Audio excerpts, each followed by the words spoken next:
家好，欢迎回来昂昂的频道。今天呢，让我们一起来做手账胶带拼贴吧。首先呢，我选择了一款蓝鸟的胶带，顾名思义嘛，它蓝色就圆鸟这样子。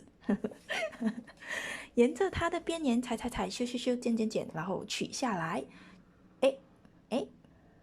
怎么取不下来啦？啊，可以了。取下来之后，我们把它贴在页面上，再选择搭配的胶带。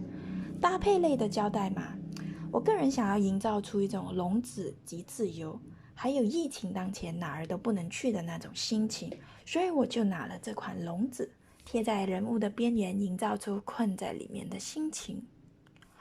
然后呢，我们就用同一款胶带上的其他小元素，圆形啊、异形啊等等，在整个构图的周围剪，裁，修，贴上去。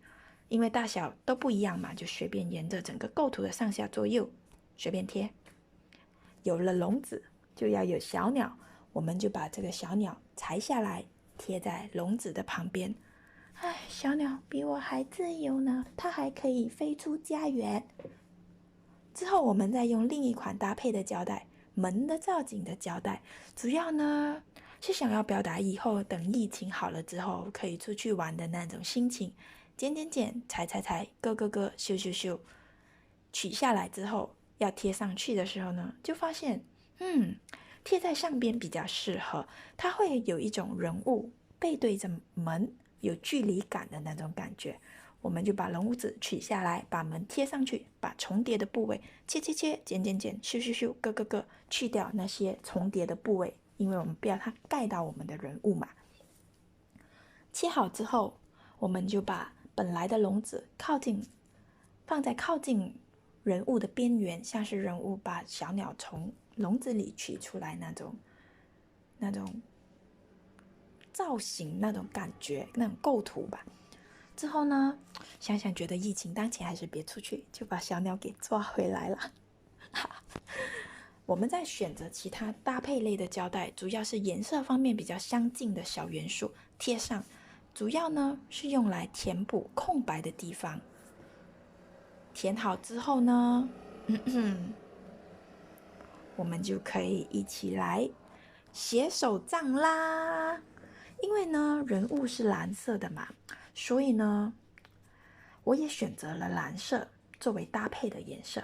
首先用蓝色的荧光笔写上日期，再用深色笔做叠加，这样就可以制造出立体感啦。再把呢手账分成不同的版面，写上不同的内容。主要呢我的手账会分成3个部分。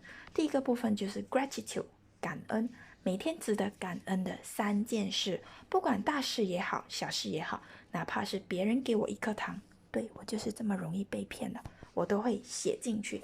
至少有时候心情不好时回想起来会觉得哈哈，今天也有好事发生了。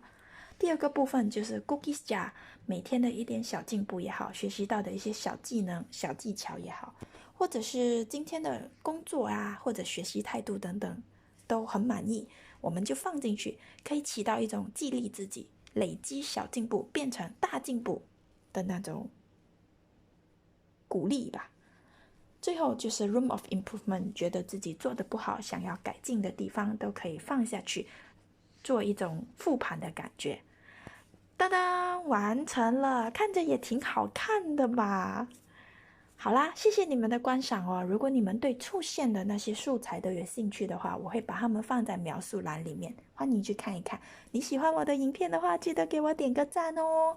就这样，我们下期视频再见啦，拜拜。